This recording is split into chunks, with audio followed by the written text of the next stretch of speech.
Hey guys, tonight we're diving into a story that doesn't begin with a crown or glory, but with a wedding dress heavier than the 12-year-old bride who wore it. In the chilly corridors of Westminster Palace, where even light seems to tiptoe in as if afraid of offending royalty, a little French girl walks slowly, her steps weighed down as if destiny itself were pressing on her shoulders. She doesn't understand English, doesn't understand the rituals, doesn't know why everyone keeps calling her the new queen. But what she does understand deeply is the feeling of being lost, of being forced to grow up before she ever had the chance to truly live as a child. And you know what? If you were in her shoes, forced to marry a 24-year-old man just because two kingdoms needed an alliance, honestly, you wouldn't survive it either. So, before you get comfortable, take a moment to like the video and subscribe, but only if you genuinely enjoy what I do here. Where are you watching this video from? Drop a comment below to let me know what city or town you're in, and what time it is where you are right now. I'd love to know what hour of the night this story is finding you. Now, dim the lights. Maybe turn on a fan for that soft background hum. And let's ease into tonight's journey together, in the frigid halls of the medieval world, where power was drawn in maps, bloodlines, and marriage contracts that left no room for affection. A slender girl of French royal blood was placed on the political chessboard like a crucial pawn. Her name was Isabella, the daughter of King Philip IV of France, born into velvet and privilege, raised to the sound of church bells and behind the crimson-draped walls of the Louvre Palace. But precisely because of that noble birth, her fate had never truly belonged to her. In the year 1308, when Isabella was merely 12 years old, a time when she should still have been playing with dolls and learning embroidery by sunlit windows, her life was decided by a contract. This agreement was not written in the language of love, but in terms of power exchange between two of the most formidable nations in Europe, France and England. The marriage between Isabella and Edward II, the English king then 24 years old, was seen as a strategic move to cement peace, regulate influence, and ease the political tensions between the two kingdoms. But this was no romantic wedding lifted from the pages of a fairy tale. There was no love story planted between them. Only silence, fear, and the obedience of a girl too young to understand kinship, yet suddenly called queen in a foreign land. And more tragically, her future husband Edward II was known across Europe for his passionate relationships with male favourites, particularly a Gascon knight named Piers Gaveston. Isabella's presence in the marriage was merely a political necessity, a ring on her finger and a hollow title on her name. From the innocent dreams of childhood within the French court, Isabella was swept into the vortex of politics and unfamiliar rituals. She spoke no English, knew nothing of foreign customs, and had no choice whatsoever. But the most terrifying thing was not the sea voyage to an unknown land. It was the forced maturation in solitude, the obligation to become a symbol of alliance before she could even comprehend the meaning of the word family. And so, in the span of a single moment, that 12-year-old girl was transformed into a political anchor, both a queen upon the throne and a prisoner inside a fortress of power she could never touch. The marriage arranged for the sake of national interests had been sealed, and when the church bells rang out, Isabella, the 12-year-old child who had just left France, was officially crowned Queen of England. But during that grand ceremony, no one asked whether the little girl understood what she was stepping into. 12 years old. That was all Isabella had when she entered the life that history would call Queen of England. She was no longer the girl who ran down the corridors of the Louvre Palace, her hair streaming behind her in the Seine River breeze. Now, beneath the lofty arches of Westminster Abbey, she had to learn to hold her head high, not out of pride, but because a golden crown was waiting to be placed upon her still young head. Isabella's wedding dress was not the soft silk one might read about in fairy tales, but real cloth of gold, woven from precious metal threads, weighing nearly as much as her tiny body. It was said that, to walk down the stone aisle of the abbey, Isabella had to be supported on both sides. In the eyes of the people, it was regal. But to her, it felt like a never-ending dizziness, as though her feet never touched the ground, not from the bliss of happiness, but from the crushing weight wrapped around her. Isabella's parents, especially King Philippe IV of France, watched their daughter without visible emotion. He was a cold strategist, the kind of man who would place his daughter on Europe's chessboard without blinking. Her mother, Queen Jean, although sorrowful, could do nothing but clutch a lace-embroidered handkerchief, biting her lip to hold back her sobs. It was a wedding, not a funeral. But to Isabella, it was both. The wedding ceremony lasted a full 4 hours, conducted entirely in Latin, a language she barely understood, her only exposure being the evening prayers of her childhood. As the priest recited holy words, Isabella looked up at the man she now called husband Edward II, a 24-year-old king with icy eyes and a face that showed no warmth.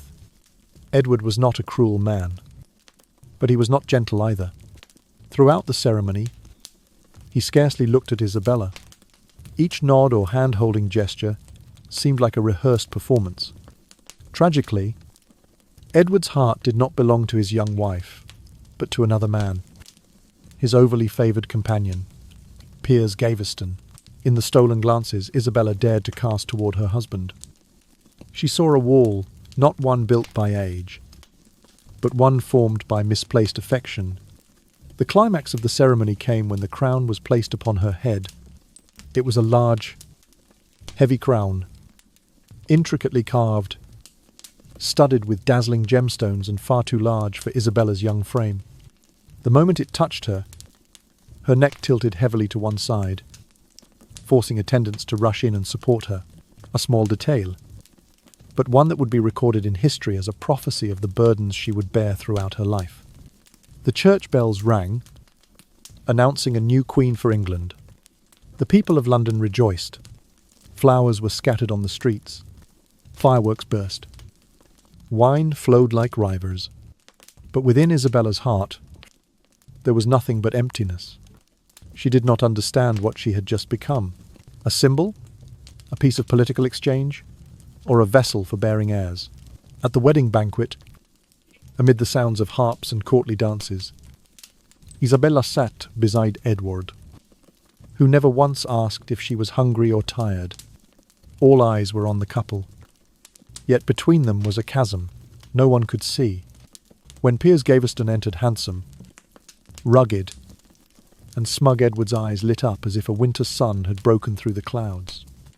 Isabella saw it. She understood it. And in that moment, another fragment of her childhood shattered like glass under the weight of truth. She did not cry. A queen must not cry. But inside her was an ocean of cold silence. Each congratulatory toast, each raised goblet, each forced smile only deepened her sense of abandonment. No one asked if a child agreed to marry. No one asked if Isabella wanted to grow up. All they knew was that the golden dress would forever be her chain. That afternoon, as the sun disappeared behind the grey stone towers of Westminster Palace, Isabella was still wearing her heavy golden wedding gown. The wedding was over. The wine had stopped flowing, and the rituals had been completed. But the night was only just beginning. A night without lights or music, but a wedding night.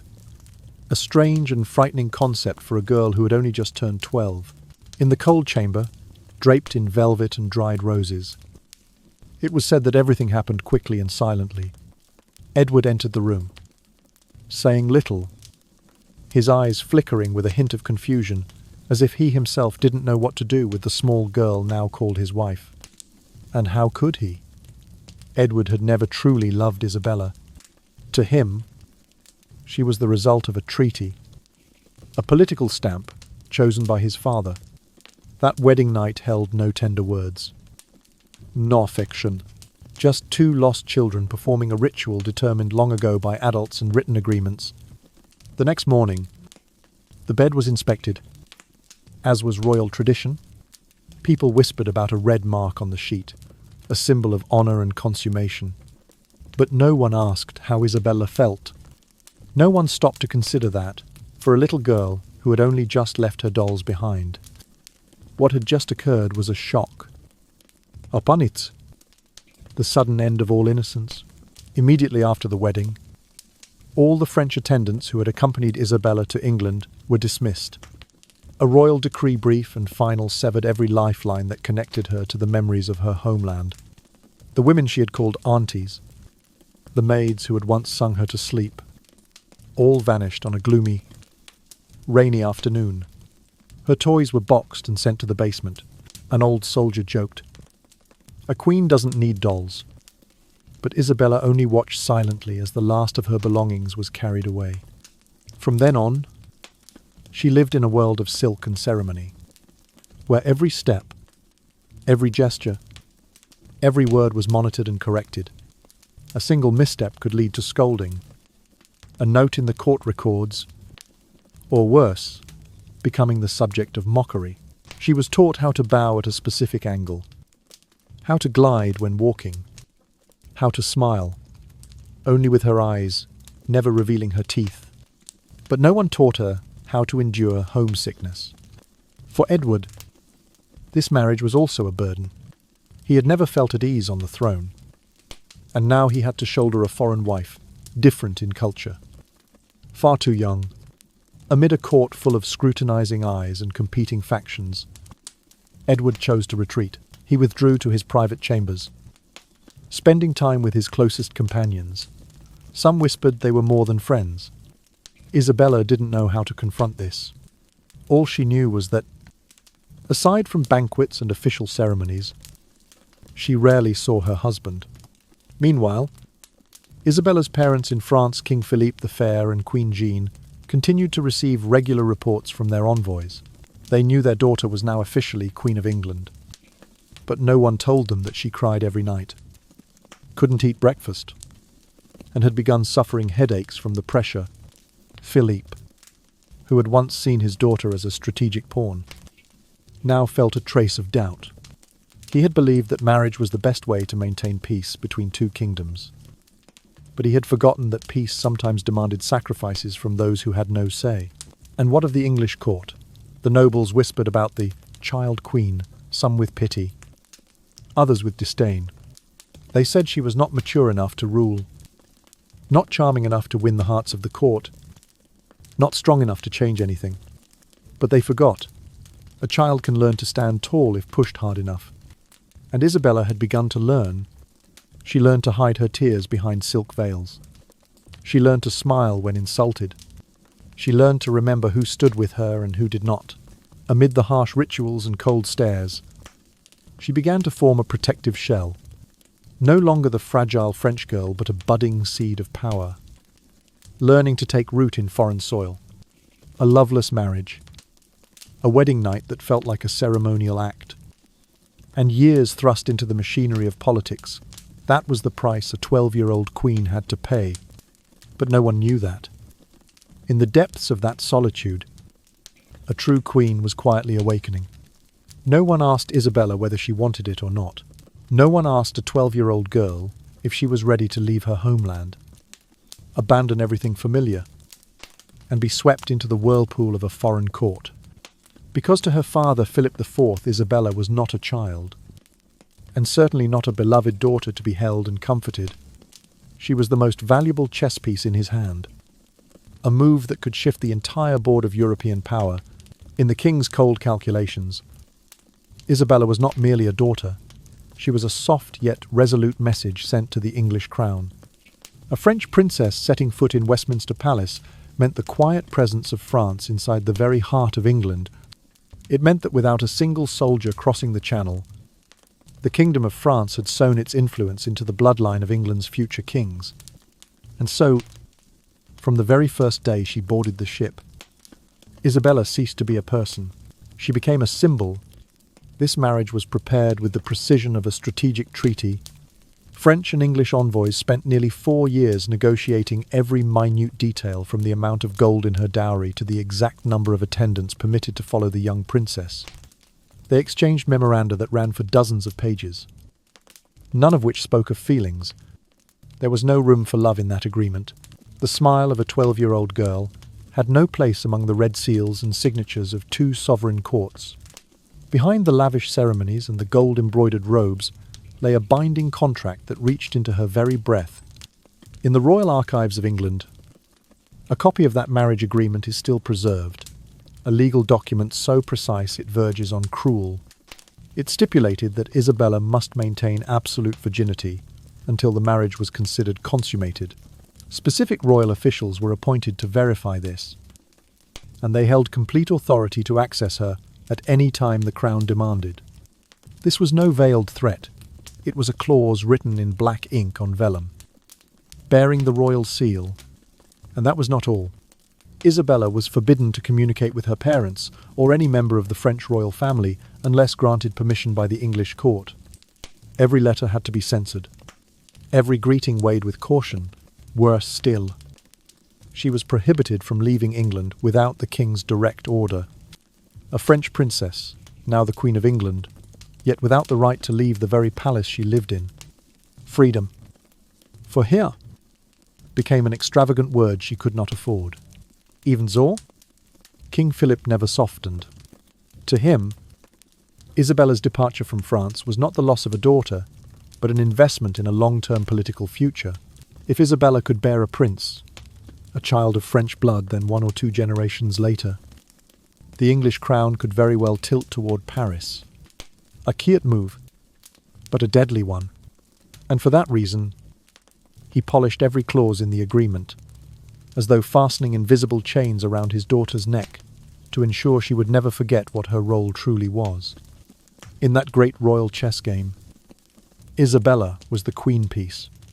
Powerful, precious, but also the most expendable. People hailed her as a symbol of Anglo-French peace, as the bridge between two civilizations, but she knew better than anyone. She was merely an exchangeable asset, and throughout the rest of her life, she would fight endlessly to reclaim her autonomy, her right to live as a human being, not a decorative piece in the hands of powerful men. Isabella set foot in England like a newly bloomed flower caught in the storm winds of an unfamiliar season. She was just 12 years old, seated timidly in a gilded carriage, her eyes still wide with astonishment at the sight of the cold stone walls of Westminster Palace. But what wounded her most wasn't the climate, nor the foreign rituals of an unfamiliar royal court. It was the cruel indifference from her newly wedded husband, Edward II. On the very day of their wedding, people whispered about how the king looked at Piers Gaveston more than his bride. Gaveston, his childhood companion, whom Edward had elevated to Earl of Cornwall. A title never before given to a foreigner, stood directly behind the king and never once took his eyes off him. At the banquet, Edward fumbled awkwardly when he had to dance with his wife, but lit up with joy when raising a toast with Gaveston. Every courtier saw it, but no one dared to speak. And Isabella?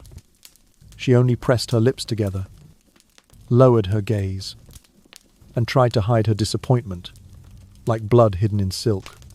Her father, King Philip IV of France, knew very well that Edward did not love women. But the throne was more important than a daughter's emotions. He needed someone from his own bloodline seated at the centre of English power. Needed grandchildren, carrying half-French blood, who could shape the future of both kingdoms. Isabella was sent off like a prized chess piece, in hopes that she would be strong enough to halt English ambitions, or at least ease tensions between two nations, long steeped in blood. But Isabella was not a chess piece. She was a young girl, with a heart that could feel, with eyes that longed for affection, and what she received in return was emptiness beside the throne where the rightful queen should sit, now replaced by a man with tousled blonde hair and a mysterious smile. Gaveston. Not even a week after the wedding, Edward gave Gaveston all of Isabella's wedding jewels, gifts from the French royal family. It was not only an insult, but also a silent declaration. In the king's heart, she had no place. Being a queen was never easy. But for Isabella, it was a long journey of loneliness, made visible before the entire court. Each day, She faced the gossip of English nobles, the pitying looks from her French attendants, and the cold indifference of her own husband. She learned English not to integrate, but to understand the whispered remarks about Edward's unusual relationship. She studied the law not to influence politics, but to comprehend why a wife could be so thoroughly excluded from the legal life of the royal court, though treated like heir. Isabella did not give up. She did not curse her fate, nor seek petty revenge. Instead, she chose silence, but a silence filled with purpose. She studied the court closely, observing every shift, every faction, every smile hiding behind a mask of virtue. When Edward became increasingly infatuated with Gaveston, ignoring even the warnings of his own advisers, Isabella began to understand that if she wanted to survive and perhaps do more, she would need to learn to walk not as a pawn, but as a true player of the game. And then, fate began to stir when the relationship between Edward and Gaveston became the spark for internal conflict. The nobility despised Gaveston not only for his lowly origins, but for his arrogance and disproportionate influence over the king. Meanwhile, the people could not accept their monarch pouring wealth upon a man they deemed a filthy foreigner. The pressure mounted until Edward was forced to choose between his throne and his lover, and Isabella, though silent, chose the throne with eyes cold as steel. This marriage had no love, but it was full of calculations, wounds, and power. On one side was a king retreating into the shell of forbidden desire, and on the other, a young French girl slowly turning to stone in her isolation, waiting for the chance to transform into a political force. They did not love each other, but their fates were intertwined in an era where the throne belonged only to those who knew how to cast aside emotion and march forward whether through tears or blood. Westminster Palace rose like a vision from a fairy tale, with gold-lined corridors, velvet-draped walls, and stained-glass windows casting shimmering light upon carved saints. But to Isabella, it was nothing more than a gilded cage. The room assigned to her spacious, luxurious, covered in Flanders carpets and scented candles imported from Venice, was the first place she realized she had lost her freedom. Every pillow on the bed, every goblet on the table, every fireplace lit each morning bore the touch of someone else. Nothing belonged to her, not even her own thoughts, which were stifled by the rigid discipline of the English crown. Mornings began with the sound of chapel bells.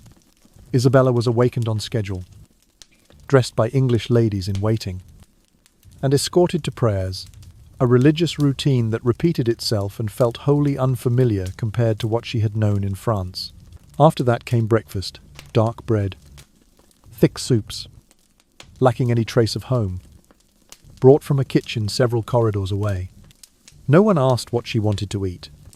No one cared whether she ate or not. Every bite was a reminder that she was in a place where no one needed her to speak. Isabella's daily life was fully scripted. She was told that as Queen of England, she must embroider, read scripture, study English history, and strictly avoid anything deemed inappropriate, such as French music, philosophical books, or anything that might stir memories of home. Even if she wished to write to her mother, Queen Jean of Navarre, the letter had to pass through at least 3 hands, a scribe, a censored, and an official approver.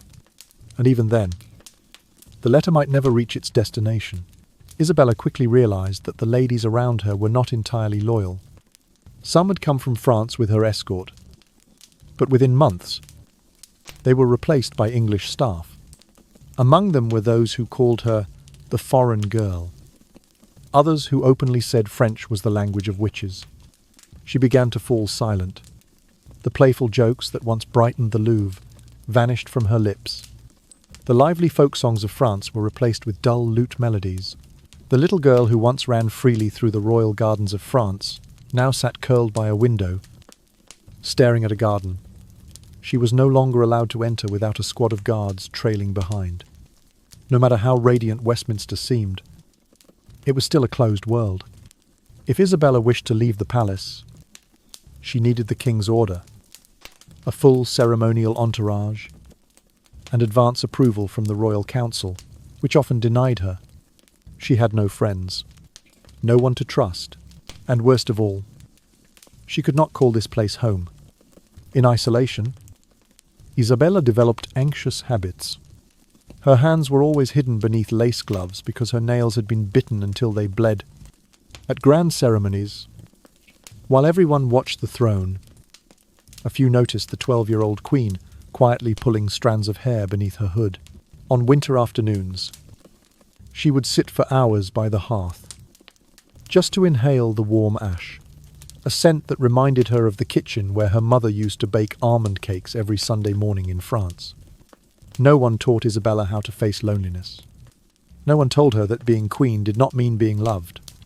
Edward II barely looked at her, and the court viewed her only as a political instrument. Westminster, for all its splendour, was a stage on which she was forced to play the role of queen, though inside, she was still a child, exiled from the world that had once been hers. As time passed, Isabella no longer cried. She learned to be silent, to answer only when required, to bow at the correct angle, and to smile just enough. But within her, a quiet fury simmered like an underground current, slowly eroding her faith in sacred ideals like marriage, family, or loyalty. Westminster Palace had created a queen, but it had also birthed a woman carrying a resentment so deep that history would be forced to remember it. Mealtimes became a quiet battleground for Isabella. What should have been moments of comfort and nourishment turned into a performance of politics and restraint. Lavish dishes, presented with ceremonial grandeur, became instruments of psychological control. Each gesture, how she held a spoon, what dish she declined, when she lifted her cup, was scrutinized by dozens of watching eyes. A misplaced glance or hesitation could be twisted into a rumor of disloyalty, arrogance, or foreign disdain. Surrounded by courtiers, eager to find fault or curry favor with the king's favorites, Isabella learned to endure hunger in silence. Her appetite, though gnawing, was buried beneath the weight of etiquette and fear. Even the smell of roasted meats and baked fruits, once reminders of joyous feasts in Paris, now turned bitter in her throat. Her stomach growled in vain, silenced by her growing understanding that in England, even hunger had to be politically negotiated. She became a master of concealment, swallowing her homesickness with each forced smile, each dignified nod. What nourished her now was not food, but the iron resolve to survive in a court that reduced her to ornament, yet nothing wounded her more deeply than the mockery of love. In the shadows of Westminster, Isabella began to understand the cruel shape of her marriage. Edward II's affection belonged not to her, but to Piers Gaveston, the king's companion and declared favourite. Their relationship was no longer hidden behind veils of discretion. It paraded boldly through court halls, through laughter shared too easily, glances exchanged too freely. Gaveston didn't bother to hide his disdain. He called her the little French brat, within earshot of servants and scribes. He imitated her accent at courtly entertainments, mocked her graceful French manners, and made light of her royal pedigree. Isabella, raised among Valois princes and Capetian queens, was reduced to a source of amusement, an outsider in her own crown. But the most humiliating blow came during Edward's coronation banquet.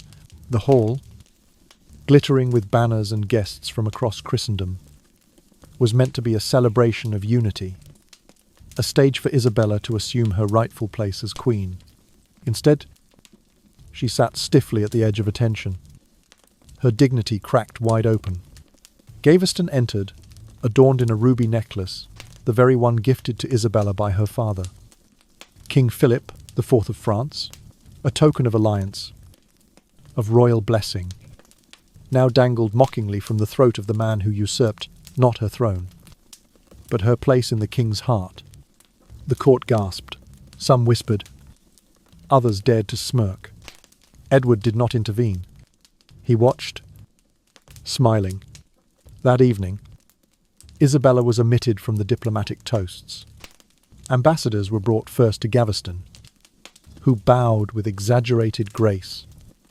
Reveling in the attention once reserved for a queen, she sat still, her back straight, her hands clenched beneath the tablecloth where no one could see. But her silence thundered in her chest. Her role as queen consort was no longer ceremonial. It had been dismantled, piece by piece, before her eyes. In the days that followed, Isabella found herself sidelined in courtly processions, placed behind Gaveston during royal appearances, and cut off from correspondence with her French relatives. The insult was not just personal, it was geopolitical. To slight a Queen of France was to slight France itself. Yet Edward remained unmoved, wrapped in his infatuation and oblivious to the cracks forming in the fragile bridge between two kingdoms. What Isabella endured was not only emotional betrayal, but political erasure, a queen without presence, a wife without partnership. Her status, once guaranteed by birthright and crown, had become conditional, granted or withheld at the whim of a foreign court and a rival lover. Each day, she folded herself into the expected shape of royal composure. But inside, something unbending began to take root, a resolve not just to survive, but to reclaim what had been stripped away, not by fury, not yet, but by patience, calculation, and memory. As the courtiers gossiped, and the embers in the hearth of Westminster flickered with unease, Europe itself turned its gaze toward the English court. Rumours had never travelled so fast, nor carried such scandalous weight. From the banks of the Seine to the courts of Aragon, whispers swirled around the peculiar intimacy between King Edward and Piers Gaveston. The chronicles did not need to spell it out. The lavish tokens of affection, the extravagant titles granted to Gaveston, the unmistakable softness in the king's eyes whenever the favourite entered the room, these things told their own tale. It was not just that Gaveston shared the king's trust, he shared his bedchamber, his secrets, his laughter, and many believed his heart. For a queen like Isabella, barely crowned, and still speaking with the polished vowels of the French court, the insult was unbearable. This was no longer a private humiliation. It was a continental embarrassment. Letters began arriving from Paris, their tones ranging from concerned to outraged. Isabella's brothers, uncles, and cousins, men who carried swords and titles, expressed their dismay at the treatment of their daughter, niece, and sister. Queen Marguerite of Burgundy, Isabella's aunt, is said to have written that a crown weighs nothing on the head of a woman ignored. King Philip the Fair, Isabella's formidable father, penned a terse message to Edward himself, reminding him that alliances were not forged in ceremonies alone, but in respect. The reaction in London was volcanic. Edward, already bristling at the notion of being told what to do by Frenchmen, took the interference as an attack on his sovereignty. Instead of softening toward his young wife, he grew colder. The Queen's presence at court became a formality, a silhouette in ceremonies and processions, her voice echoing in empty corridors. She was, quite simply, alone. There was no one in England.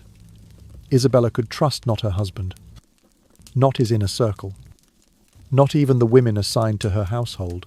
Some were spies for Edward, others were openly loyal to Gaveston. The corridors of the palace felt colder than the wind that swept through the Thames. Food no longer brought her comfort. Laughter, once a companion in her childhood halls, felt like a language she had forgotten. Yet even in her isolation, Isabella began to watch. She observed how power was used, how Gaveston held sway over noblemen who should have resisted him, how flattery bent the wills of bishops and barons alike. She listened in silence when lords grumbled at the favouritism shown to a man they called the upstart Gascon, and she took note of every insult hurled at her, every glance that dismissed her as a foreign girl with no influence. They believed she was naive. They were wrong. In these bitter years, Isabella shed the last remnants of girlhood. She no longer dreamed of love stories and poems.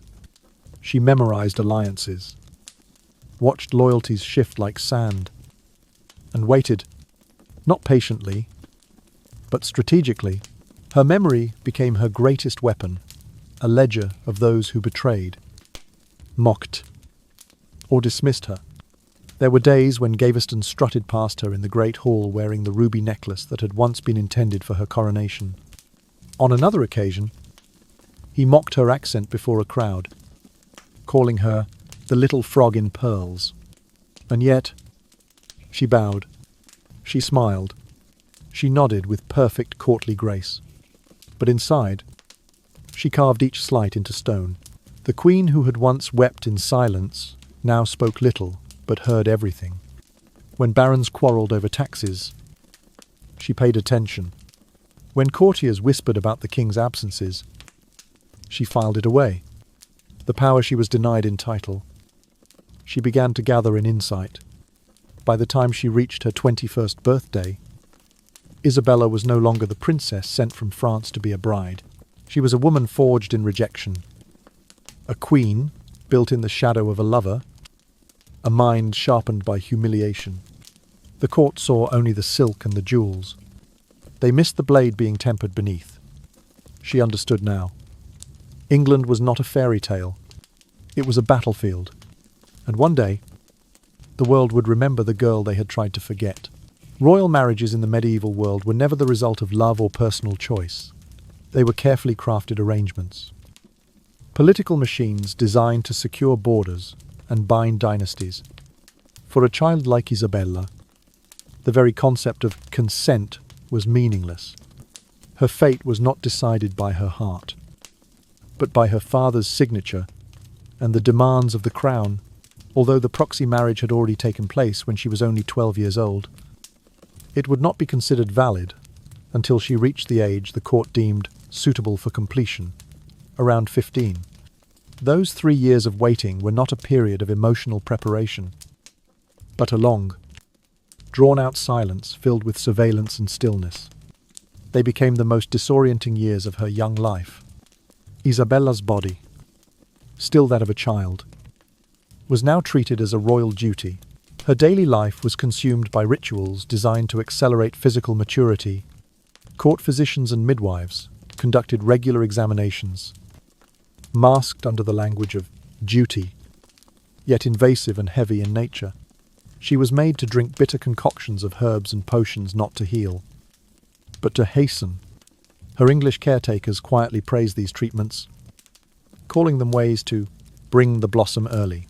But for Isabella, it was just another way of saying that her value lay not in her thoughts or talents, but in her ability to produce heirs. The pressure did not ease when she turned 15. When the marriage was formally recognized and the ceremonial union completed, Isabella was met with a new wave of expectations. When she showed no immediate signs of pregnancy, the palace corridors began buzzing with whispers. Her bedroom was no longer a place of rest. It became a clinic, a calendar, a laboratory. She was required to follow a strict schedule to enhance conception. Tonics labelled for vitality and strength were given daily. Her biological rhythms became a matter of national concern. Even her meals and sleep hours were adjusted, according to the advice of court healers, all designed to optimize fertility. There was no space left for childhood. While other girls her age might have talked about games, lessons, or friendships, Isabella was being taught how to sit properly, how to bathe correctly, and even how to breathe, everything in service of a role she had never chosen. Her French maids, the ones who used to sing songs from her homeland and whisper stories of her mother, were quietly dismissed. In their place came a new circle, English ladies in waiting, selected not for companionship, but for surveillance. Their duty was to observe, instruct, and report. Isabella learned to smile before them, but fell silent the moment the door closed. Every word she spoke in French became a liability. Every moment of homesickness viewed as a weakness. Slowly, her native language was discouraged, her accent corrected, her gestures moulded to fit the etiquette of the English court. This transformation was not accidental. The French girl who had crossed the sea in an embroidered cloak was being reshaped into an English queen. The court did not want a guest from Gascony. They wanted a compliant figure, ready to serve as a vessel for royal bloodlines. Isabella tried to hold on to fragments of herself, the lullabies her mother had once sung, the scent of lavender from Aquitaine summers, the unrestrained laughter of her younger days. But each week in the palace made those memories fade. The woman they were building was no longer Isabella of France. She was Queen Isabella of England, and that title came with suffocating silence. Even the few freedoms she once had began to disappear. Her letters were monitored, her books chosen for her. Every step followed. Her calendar no longer included lessons or walks in the garden, but meetings with court physicians, commands from advisors, and reminders from the Dowager Queen of her duties.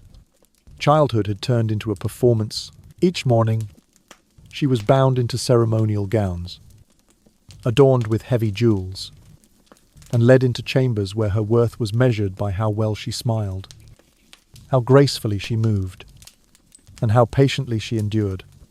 There were afternoons when she sat by the window, staring at the distant gardens below, imagining herself walking beneath the trees without anyone trailing behind. But even the garden, with its hedges and thorny bushes, reminded her that this was not a home.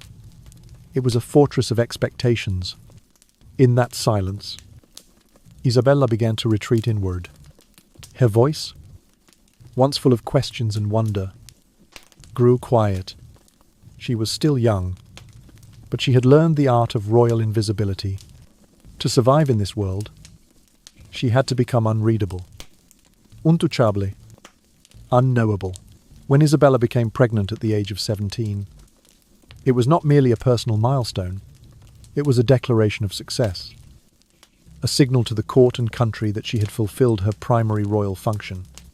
Only now, with the promise of an heir in her womb, was she regarded as a true queen, not for her intellect, compassion, or governance, but for her ability to produce a male successor. Her body was no longer just her own. It had become a vessel consecrated for dynastic continuity, and yet, even this sacred role came with strict controls. The news of her pregnancy was treated as a state secret. For the first 4 months, no official announcement was made.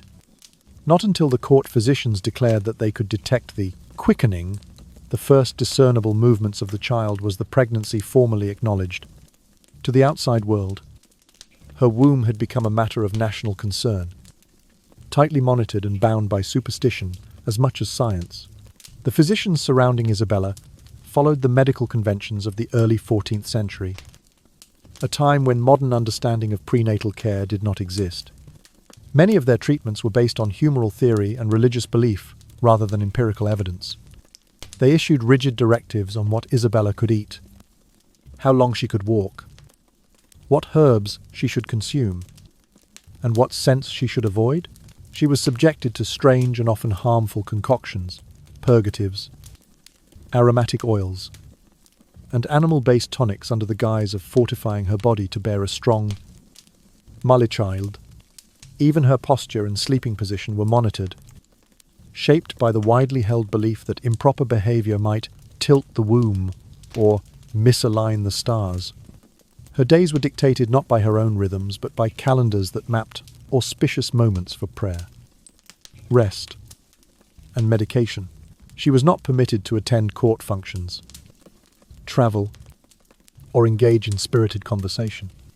The once curious and expressive girl was now reduced to silence and stillness, preserved like a relic until the child was born.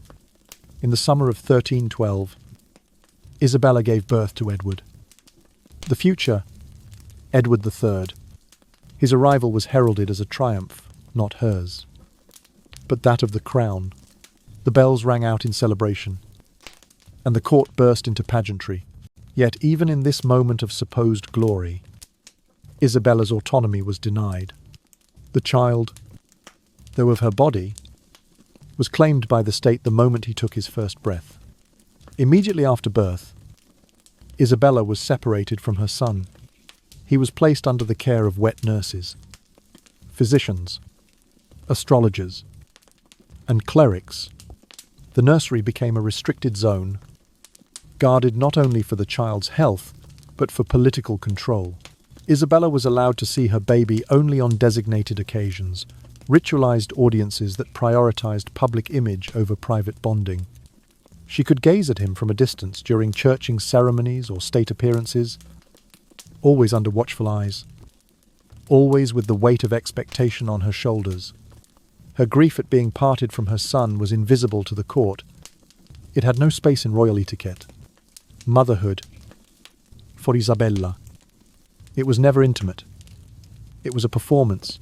She could not cradle her child through illness, whisper lullabies in the night, or comfort him in moments of fear. Those duties fell to others, deemed more reliable by tradition and rank. The role of a queen mother was not to nurture, but to produce. And in this, Isabella became painfully aware of the limits placed upon her love. The pressure to conceive again loomed almost immediately. Her recovery from childbirth was rushed. Despite lingering pain and exhaustion, she was instructed to resume her marital duties. Court physicians debated her fertility in hushed tones, and herbalists were brought in once more to restore her balance. Each missed cycle was met with anticipation. Each miscarriage, a term rarely acknowledged in court, was treated with whispers and sidelong glances, followed by prayers and potions, but never compassion. When Isabella did suffer a loss, she was not offered comfort. Instead, she was subtly blamed.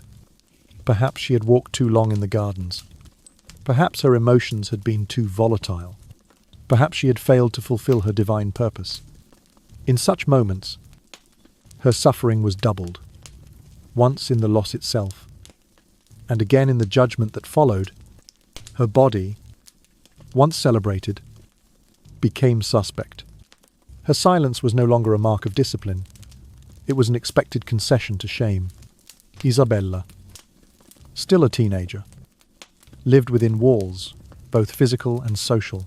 Though crowned and clothed in velvet, she remained bound by tradition, by expectation, and by the myth that a queen's worth could be measured only in sons. Her joys were not her own. Her griefs were not allowed names. Even as she stood beside the throne, the world made clear she was no more than a conduit, a crowned vessel. After the death of Piers Gaveston in the year 1312, King Edward II's affections gradually shifted toward a new favourite, Hugh Dispenser the Younger. Unlike Gaveston, who had been flamboyant, but ultimately more of a romantic figure, Dispenser was cold, calculating, and insatiably ambitious. His influence over the king grew rapidly, and with it, Isabella's world began to shrink. This was no longer a royal court governed by the rituals of power sharing or the pretense of balance. With Dispenser by his side, Edward became a monarch increasingly removed from governance. Reduced to a figure manipulated by the will of one man, Dispenser recognized the Queen as both a threat and a symbol. To consolidate his power, he knew he had to eliminate her influence entirely. He began by severing her from her allies. One by one, Isabella's close confidants were banished, imprisoned, or otherwise removed from court. Her chambers were searched, her correspondence monitored. Even her most private letters sent to her family in France were intercepted, and any contact with her homeland was treated with suspicion. To speak French too freely, or to question Dispenser's role in court, became grounds for treason. What followed was a calculated campaign of isolation. Isabella was not physically imprisoned in a cell, but the walls around her life tightened with every decree passed through Dispenser's whisper into Edward's ear. Her freedom of movement was curtailed. She was watched constantly, even during prayer. Her once vast and independent household was dismantled. Servants loyal to her were replaced by men loyal to Dispenser. Every corner of her domestic life was invaded. It wasn't enough for Dispenser to diminish her presence. he sought to erase her entirely from the political map. He convinced Edward to confiscate her personal properties, stripping the Queen of her lands, her income, and her autonomy, even her ceremonial dresses and jewels. Gifts from the French crown, and symbols of her royal identity, were seized. Deprived of material power, Isabella found herself a queen, in title only. A figurehead rolled out for processions and rituals, but stripped of agency. She was paraded at court functions in silence. Expected to smile, as the man who controlled her husband now controlled the realm. But what Dispenser failed to anticipate was the quiet transformation happening within Isabella, beneath the silks and crowns. Behind the composed face at court, the queen who had once borne in dignity with grace was hardening into someone else entirely. The humiliation, the injustice, and the betrayal, especially at the hands of her husband, had ignited something that would not be extinguished. Each insult became a spark, each loss a wound that refused to close. She was no longer the naive teenager who had crossed the channel to marry a king. She was a mother, denied her child. A queen denied her voice. A woman denied her dignity.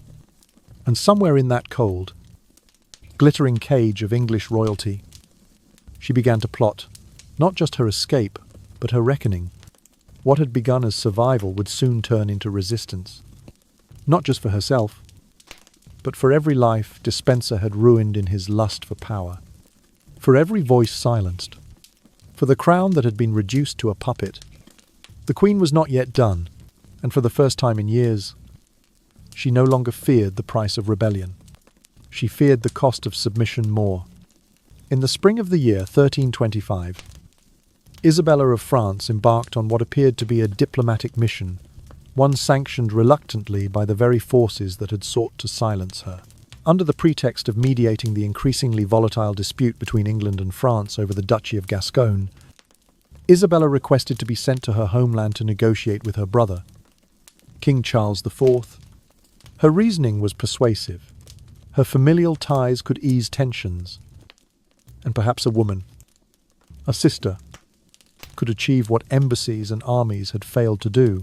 But beneath the surface of her composed request lay a carefully constructed strategy, one born of 17 years of quiet suffering. Hugh Dispenser the Younger, now the shadow behind Edward II's crown, resisted her departure vehemently. He knew too well the risk of letting Isabella out of reach, away from his grasp, into a land where his influence could not follow. But England's position was precarious. The Gascon crisis threatened trade, loyalty, and military stability. Dispenser, ever the strategist, chose to let her go, believing her broken spirit posed no threat. It was, in truth, a grave miscalculation. Isabella departed in March, her demeanour measured and dutiful. She kissed her children and husband with the grace of a queen, masking the tumult that roiled beneath. Her outward display of loyalty was flawless, so convincing that not even Edward suspected that this voyage would mark the beginning of his own unravelling. The moment her feet touched French soil, something within Isabella shifted. It was the first time in nearly 2 decades that she stood beyond the reach of Dispenser's eyes, beyond the corridors of English castles that had become her gilded prison. In Paris, she was not merely a queen consort. She was the daughter of a king, the sister of a reigning monarch, and a woman wronged. King Charles IV received her with a blend of royal protocol and fraternal warmth. Though wary of entangling himself in the internal strife of England, Charles could not ignore the quiet desperation in his sister's eyes. Queen Jean of Evreux, Charles's wife, also extended compassion, offering Isabella not just political refuge, but personal understanding, a sanctuary from humiliation and control. For the first time in years, Isabella was allowed to speak freely, to be heard without fear. At first, she remained cautious. Her letters home were carefully worded, cloaked in the language of diplomacy. But within weeks, her transformation became undeniable. Observers in the French court noted how her speech grew steadier, her shoulders less burdened, her presence more commanding. The emaciated woman who had left England as a silent emissary was beginning to re-emerge as a political force in her own right.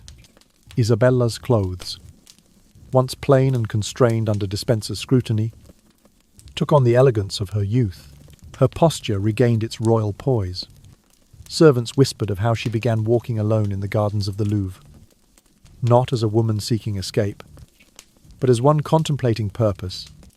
Her eyes, once hollow, now held the glint of resolve. No longer content to play the part of peacemaker, Isabella began establishing quiet alliances. Courtiers sympathetic to her caused some out of genuine loyalty. Others, enticed by the scent of English gold or revenge, began to circulate around her. Among them was a figure who would come to play a pivotal role, Roger Mortimer, the exiled English nobleman whose hatred of Dispenser matched Isabella's own. Their connection was swift, forged in shared betrayal and mutual ambition. Though England awaited her return, Isabella delayed. Her official excuse was continued negotiation. But in truth, she had made a decision. One, she would not voice openly for some time. She would not go back to England in chains. She would not return to a court where her voice was erased. Her friends imprisoned. Her wealth seized. Isabella had tasted freedom, and it had rekindled something that no chain could extinguish. Her will. Word soon reached England that Isabella was surrounding herself with exiles and soldiers of fortune. Dispenser panicked, and Edward, though still clinging to affection for his wife, grew uneasy. Yet neither fully understood that Isabella had crossed a threshold. She no longer identified as a queen to a king. She had become a queen unto herself. This period in Paris was not marked by declarations or battles. It was quieter, but no less revolutionary. It was the gathering of breath before the storm. It was the rebirth of a woman who had been buried beneath protocol, abuse, and manipulation. And it was in Paris, far from Westminster's cold corridors, that Isabella of France chose not to return as a supplicant, but to rise as an architect of change. In France, Isabella encountered Roger Mortimer, a disaffected English nobleman who had once rebelled against Edward and was forced into exile. Their meeting was not coincidental, but fateful. Both had been driven from their homeland by the same oppressive regime. Both carried scars, some visible, others buried deep beneath layers of dignity and silence. And both were united by a singular ambition: to bring down Hugh Dispenser and reclaim the soul of England from tyranny. Their alliance began as a political necessity. Mortimer brought with him the wisdom of a seasoned fighter, someone who had tasted both power and disgrace. Isabella, on the other hand, held a queen's title, a royal lineage, and perhaps most importantly, a web of connections at European courts, especially among the Capetians in France. Together, they formed a formidable axis of experience and legitimacy, but what started as strategy slowly deepened into intimacy. Isabella, long confined to a role defined by others, daughter, wife, mother, pawn found in Mortimer, a man who viewed her not as an object or burden, but as an intellectual equal. He listened when she spoke, and in turn, she opened her heart cautiously at first. Then, with the full weight of someone who had long been denied tenderness, for the first time in her life, Isabella was not just surviving, she was choosing, while affection grew quietly between them. Their plans for rebellion took shape with purpose and speed. They courted allies across the Channel, securing covert agreements with Flemish merchants who had long resented English interference in their trade. They negotiated with German mercenaries, hardened soldiers of fortune who would fight for coin, but also respected Mortimer's reputation. Letters, sealed in wax and veiled in diplomatic language, flowed across borders, quietly building a coalition against Dispenser. Isabella, ever calculating, understood that public sympathy would be as vital as military strength. She carefully cultivated the image of a wronged mother, a queen who had been stripped of dignity, yet still sought only to protect her son, the young Edward, from Dispenser's corruption. Her cause was not revenge, she insisted, but redemption for the crown, for her child, and for the kingdom that had watched too long in silence. By September of the year 1326, all was ready. Isabella and Mortimer crossed the Channel, landing on the shores of Suffolk with a modest force of around 1,500 men. It was a gamble. England was still under Edward's rule, and Dispenser's influence remained entrenched in court and countryside alike. But what they lacked in numbers, they made up for in message. Word spread quickly. The Queen had returned, not to claim the throne, but to rescue it. What followed stunned even their most optimistic supporters. Nobles who had once whispered in corridors now rallied openly to Isabella's side. Commoners, long burdened by Dispenser's ruthless taxation and Edward's indifference, welcomed her with cheers and open gates. The invasion, planned in secret and launched with desperate hope, became a movement. Edward II, caught off guard by the speed and breadth of Isabella's advance, panicked. With Dispenser by his side, he fled westward, seeking shelter among the few loyalists he had left. But their flight only cemented the impression of cowardice. Cities refused to harbour them. Allies deserted them. Even the weather seemed to conspire against their escape. Meanwhile, Isabella marched triumphantly into London. Her entrance into the city was not the procession of a consort returning from exile, but the arrival of a ruler with a mission. She had come not to plead, but to lead. In just a matter of days, she controlled the capital, the treasury, and the heart of the realm. Parliament, sensing the winds of change, aligned itself with her. Clerics offered blessings. The people once indifferent to her suffering now hailed her as their deliverer. Gone was the subdued young woman who had once been paraded down the aisle of Westminster Abbey. In her place stood a queen, transformed a mother, a strategist, a survivor. And now, a commandée, she was no longer a figure in the background of Edward's reign.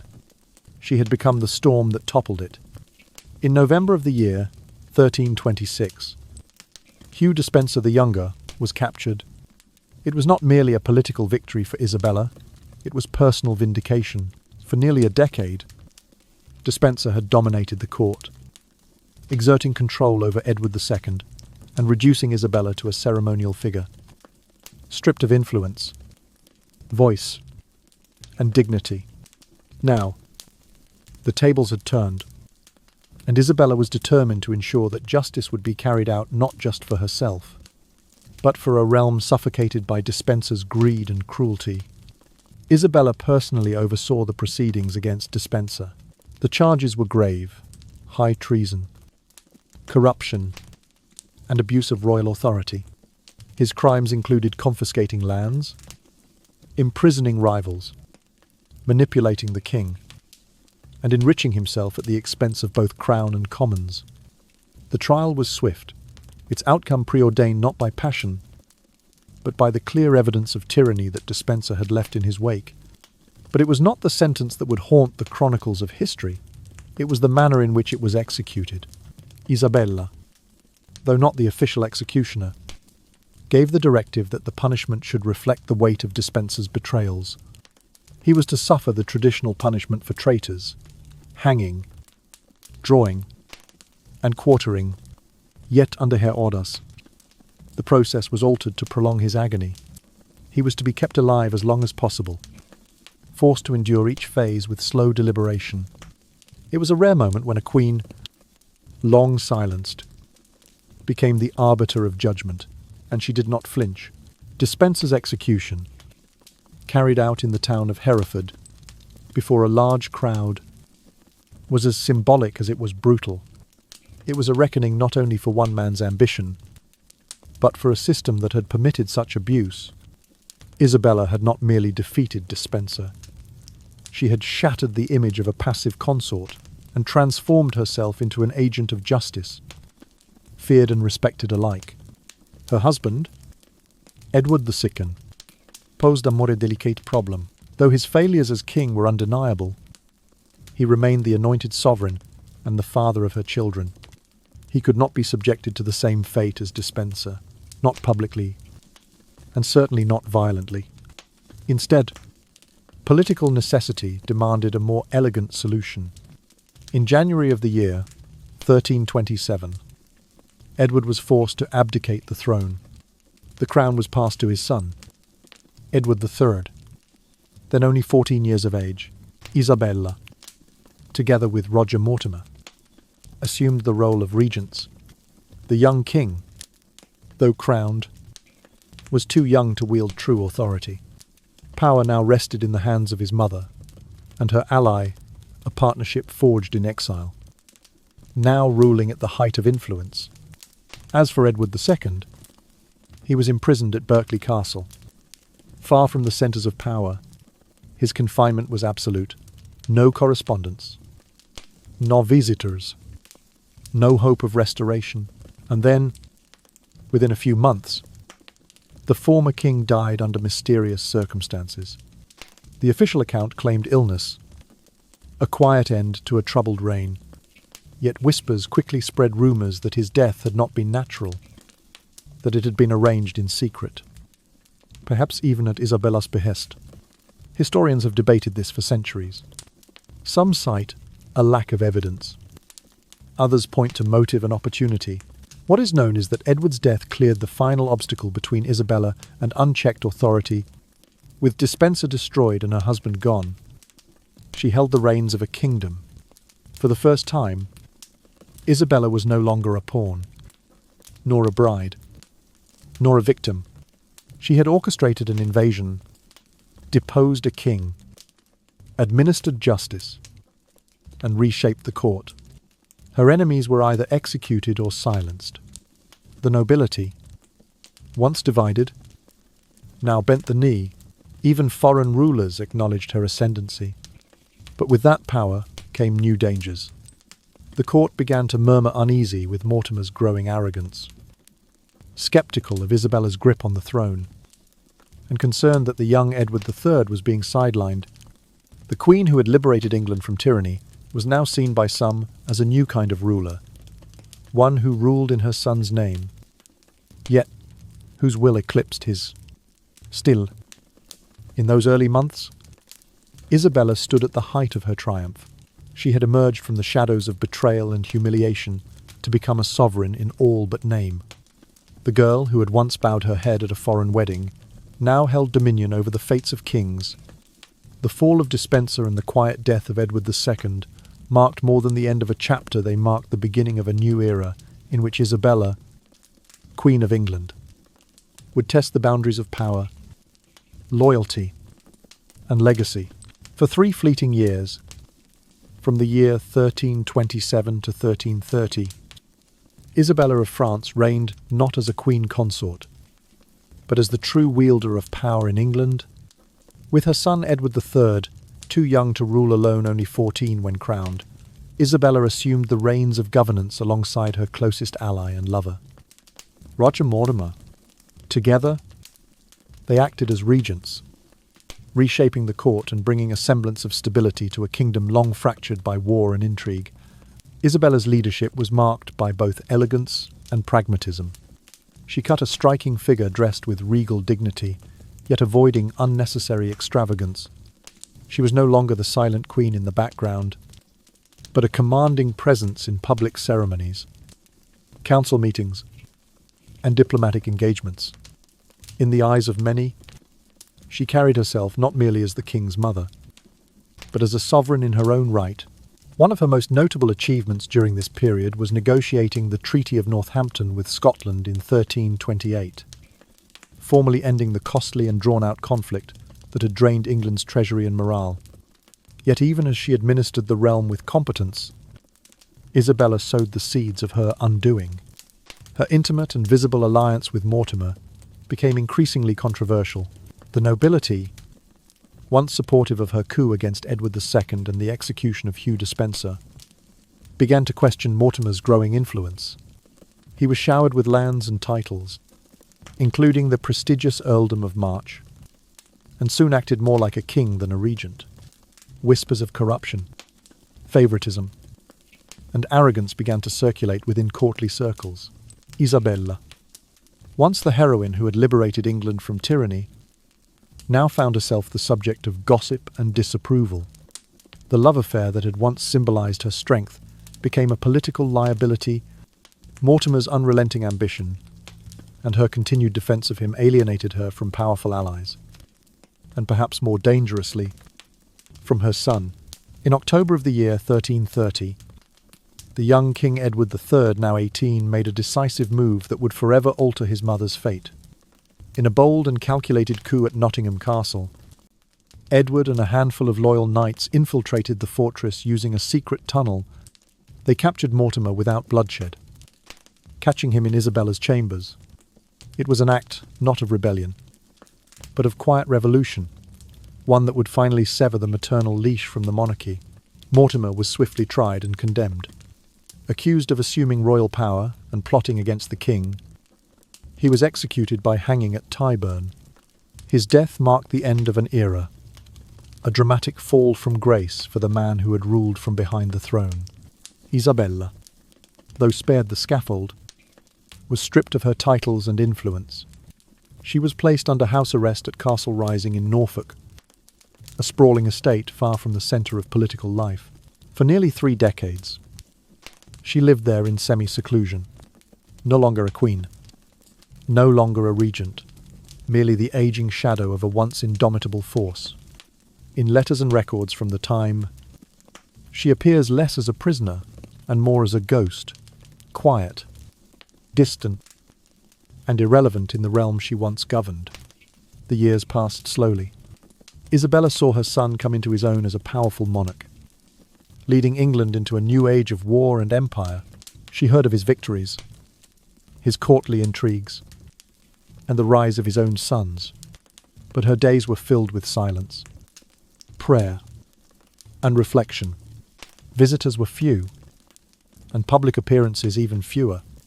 She remained, in her own way, dignified, perhaps resigned, perhaps bitter, but never publicly repentant. In the year 1358, Isabella of France died at the age of 63. Her final request was poignant: to be buried in the wedding gown she had worn at the age of 12, when she was sent across the sea to marry Edward of Caernarfon and become Queen of England. It was not merely a garment, but a symbol, a thread that tied her to the child she had once been, and the fate that had been thrust upon her far too soon. Her life had come full circle. Born a princess, crowned a queen, feared as a she-wolf, and forgotten as a recluse, Isabella's story remains one of the most haunting in medieval history. She was not merely a villain or a victim, but a woman shaped and ultimately broken by the brutal politics of her time.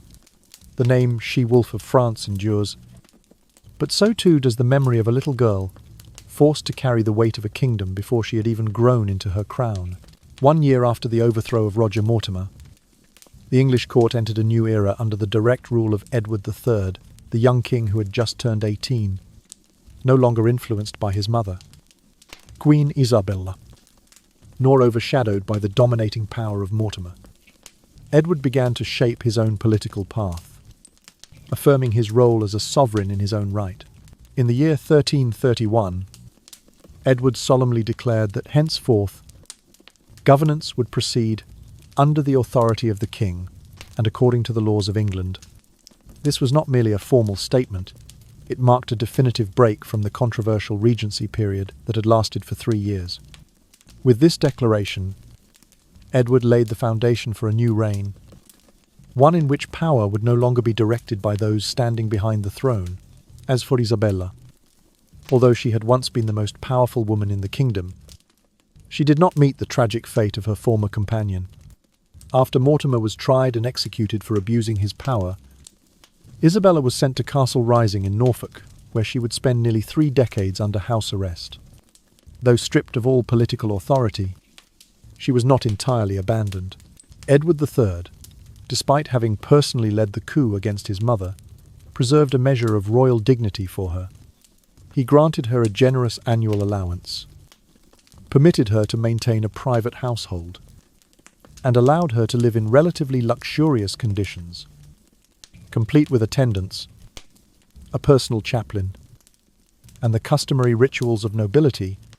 At Castle Rising, Isabella lived in a world apart. She no longer appeared in public, took no part in court affairs, and had no influence over the decisions of her son.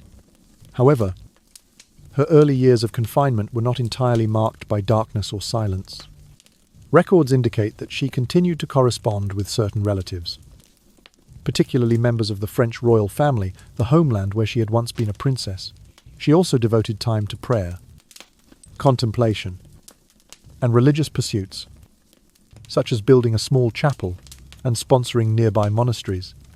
For Edward III, the act of letting his mother rest at Castle Rising may be seen as a shrewd political move. It allowed him to sever old ties of influence while avoiding strong backlash from Isabella's supporters, who still remained among segments of the nobility and general populace. This act of leniency reflected a level of early political maturity in Edward, a young monarch steadily taking control of his kingdom in his own way. From within the walls of Castle Rising, Isabella silently observed the powerful rise of her son. Edward not only succeeded in consolidating his authority, but also ushered in a new era for England, an era marked by wars with France, territorial expansion, and the reshaping of the Plantagenet dynasty. Though pushed into the shadows, Isabella remained a vivid figure in the memory of the royal court, a reminder of a turbulent age filled with ambition, romance, and upheaval, in which she had once stood at the very centre.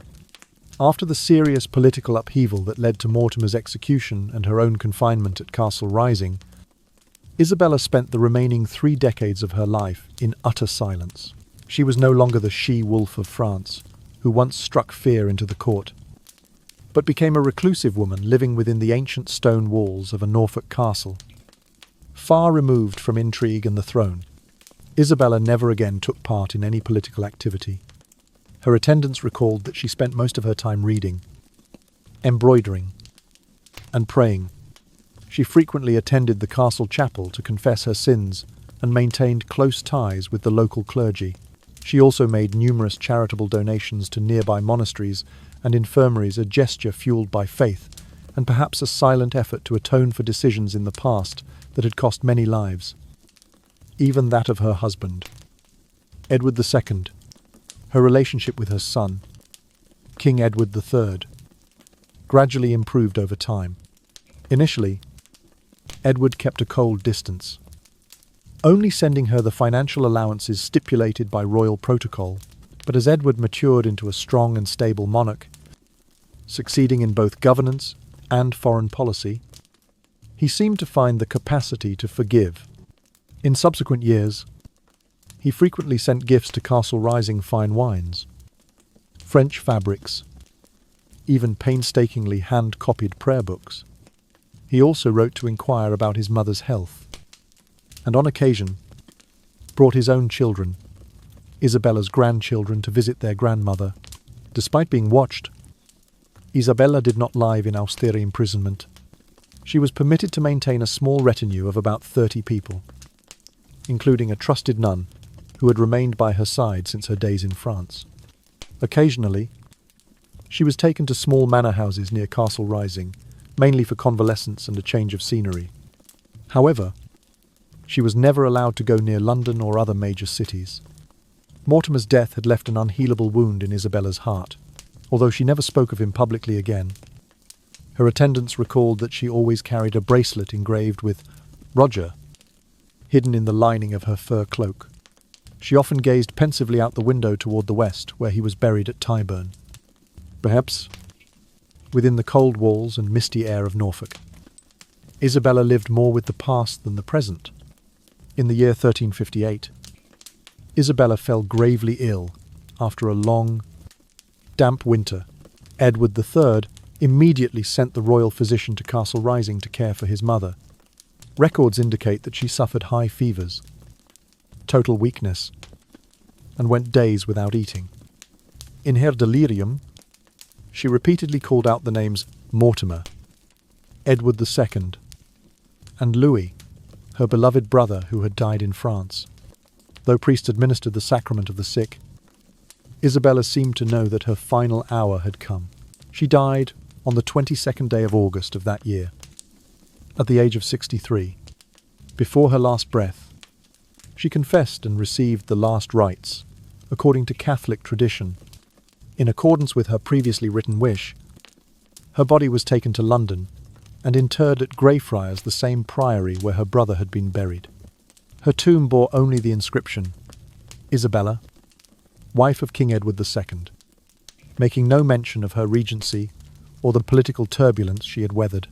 It was a symbolic choice, as though she wished to scrub away those stormy years and retain only a peaceful identity, albeit one heavy with sorrow. One detail that moved many historians was that, according to her trusted attendants' notes, when she was laid out for burial, she wore again the silver-white wedding gown she had donned at the age of 12 the day she departed France to marry Edward II. That gown had been preserved for half a century. It was not just a symbol of youthful love, but a reminder of a hopeful beginning, ending in a journey saturated with regret.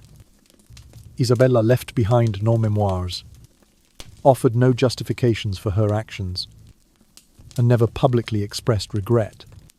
But her quiet life, her withdrawal from public life, and her charitable acts over those final 30 years stand as a silent yet profound confession. No longer a queen, no longer a stateswoman, no longer the she-wolf Isabella was. Ultimately, just a solitary woman seeking peace with what she had done. The story of Queen Isabella is not only a powerful snapshot of the English royal history, but also a vivid reflection of the struggle between duty and emotion, power and consequence, love and betrayal. She was once a naive 12-year-old girl who left France to marry a homosexual king who did not love her. She became a forgotten wife, then a mother who witnessed her son being pushed aside from the throne, and finally, a woman who rose up, strong and ambitious, seizing power in her hands, yet falling into the spiral of guilt and political consequences. Through this video, viewers can clearly see an unchanging truth, both in history and in modern life. Power always comes at a steep price. Isabella once rose to the top, once was the most powerful woman in England, but ultimately had to accept isolation, living in seclusion in her final days. Even though her son, Edward III, remained filial and never severed ties with his mother, she was never allowed to return to politics, never given the chance to defend herself before the public, and her name remained forever linked with the death of her husband and the execution of her lover, Roger Mortimer. Yet, Isabella also represents the image of a woman who lived in an era where females were regarded merely as political tools. She chose to take charge of her own life, a rare act for a woman in the 14th century. Though the outcome was tragic, her actions show that even in the shadows of royal power and prejudice, there was still room for the desire to live true to one's emotions and personal convictions. We learn that history is never just black or white. A person can be a traitor in the eyes of some, while being a mother, a lover, a fighter in their own. Isabella was not perfect. She made mistakes. She committed crimes by political standards. But she was also human, with a longing to love, a longing to be seen, and a longing to leave a mark in a brutal era. Through this video, we hope viewers will not only see Isabella as a controversial historical figure, but as a deeply emotional and complex human being. The greatest lesson does not lie in whether she was right or wrong, but in our willingness to confront the complexity of human nature, to understand, to forgive, and to grow from these imperfect stories.